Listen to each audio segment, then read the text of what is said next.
ఇప్పుడే జీ5 app download చేయండి. చూడండి మీ ఫేవరెట్ టీవీ షోస్ ఎప్పుడైనా ఎక్కడైనా. చిల్లీ పొటాటో ఫ్రై తయారు చేయడానికి కావలసిన పదార్థాలు: చిన్న సైజు బంగాళాదుంప ముక్కలు తొక్క తీయకుండా కట్ చేసినవి 1.5 కప్, ఉల్లిపాయ చక్రాలు 1/2 కప్, క్యాప్సికమ్ స్లైసెస్ 1/2 కప్, పచ్చిమిర్చి 3-4, టమోటా సాస్ 2 టేబుల్ స్పూన్స్, మొక్కజొన్న పిండి 2 టేబుల్ స్పూన్స్, బియ్యం పిండి 1 టేబుల్ స్పూన్, వేపించిన నువ్వులు 2 టేబుల్ స్పూన్స్, తేనె 1 table spoon, lemon juice 1 table spoon, అల్లం పేస్ట్ 1 టేబుల్ స్పూన్, వెల్లుల్లి ముక్కలు 1 టేబుల్ స్పూన్, మిరియాల పొడి 1 టేబుల్ స్పూన్, ఉల్లికాడ ముక్కలు 1 టేబుల్ స్పూన్. ముందుగా చిన్న సైజ్ బంగాళదుంపలను ముక్కలుగా కట్ చేసుకుని తొక్క తీయకుండా వాటిని ఆవిరిలో 7 నిమిషాల నుంచి 10 నిమిషాల వరకు కాస్త వేడెక్కనివ్వాలి. అంటే పచ్చిదనం పోవటం కోసం. ఎక్కువగా ఉడకనివ్వకూడదు. ఫ్రై కావాలంటే హాఫ్ బాయిల్ చేసేసి మనం తీసేస్తే సరిపోతుంది అన్నమాట. ఇక్కడ అలా స్టీమర్లో పెట్టేసి తీసేస్తాం. వీటిని ఒక బౌల్లో వేసేసి వాటిపైన మొక్కజొన్న పిండి కొంత, బియ్యం పిండి కొంత, ఈ రెండుటిని వేసేస్తాం అన్నమాట. పైన కొద్దిగా పసుపు వేసేసి, లెమన్ జ్యూస్ కొద్దిగా వేసి, మిరియాల పొడి కొద్దిగా వేసి, ఈ ఉడికిన బంగాళాదుంప ముక్కలకి ఇదంతా పట్టేటట్టు మనం కలుపుతాం.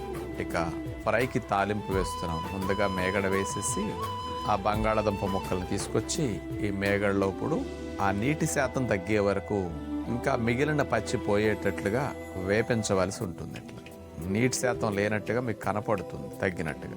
ఇక ఫ్రైకి మసాలా సిద్ధం చేస్తున్నాం.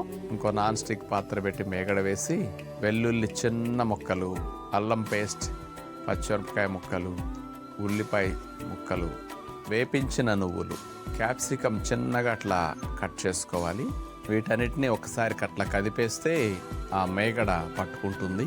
ఇప్పుడు కొద్దిగా తేనె వేయటం వల్ల, లెమన్ జ్యూస్ వేయటం వల్ల ఈ పులుపుకి తీపికి ఈ మసాలా కానీ క్యాప్సికమ్, ఉల్లిపాయ, పచ్చిమిరపకాయ ముక్కల్లో చప్పదనం పోయి ఈ ఫ్రైకి మంచి రుచిని ఇస్తాయి అనమాట. అంటే టమోటా సాస్ మన ఇంట్లో తయారు చేసుకున్నది ఉంచుకుంటే ఫ్రిడ్జ్లో ఇట్లా సమయాల్లో అది వేసుకుంటే బాగుంటుంది అనమాట. ఇక వేపిన బంగాళాదుంప ముక్కలు తీసుకొచ్చి ఇందులో వేసేసి ఆ మసాలా కాస్త పట్టే వరకు ఒక 4-5 మినిట్స్ అలా ఉంచేస్తే, ఎక్కువసేపు ఉంటే మరి మెత్తగా అయిపోతాయి. కొద్దిగా లోపలికి పీల్చుకునేటట్టు ఆ ముక్కలకి మసాలా పట్టేటట్టు ఉంచి ఉల్లికాడ ముక్కలు పైన డ్రెస్సింగ్ చేస్తే బాగుంటుంది అనమాట. పిల్లలకు కూడా ఇట్లా ఒట్టిగా తినడానికి అలవాటు చేసిన చాలా బాగా ఎంజాయ్ చేస్తారు ఈ ఫ్రైని. అందరూ తులసి చెట్టు పెట్టుకున్నట్టు అలోవెరా మొక్కను కూడా ఇంట్లో అందరూ పెంచుకుంటారు. అలాంటి అలోవెరాని ఫ్రెష్గా ఆ జెల్ అంతా తీసుకుని కట్ చేసి దానికి మరి వెజిటబుల్ జ్యూస్లో రోజు మనం క్యారెట్తో పాటు బీట్రూట్ వేయమని చెప్తాం.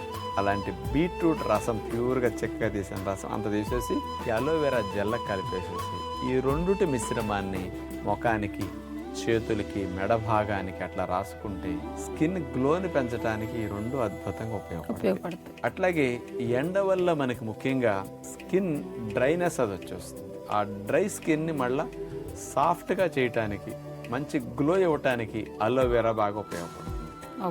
బీట్రూట్లో ఉండే నైట్రేట్స్ అనేవి లోపలికి వెళ్ళి కొంత నైట్రిక్ ఆక్సైడ్గా మారి బ్లడ్ వెజల్స్ని స్కిన్లో కొంచెం డైలేట్ చేసి ఎక్కువ blood supply, oxygen supply skin సెల్స్కి వచ్చేటట్టు బీట్రూట్ స్కిన్ గ్లో పెంచడానికి. జీ5 యాప్ డౌన్లోడ్ చేసి అన్ని ఎపిసోడ్స్ పూర్తి ఉచితంగా చూడండి.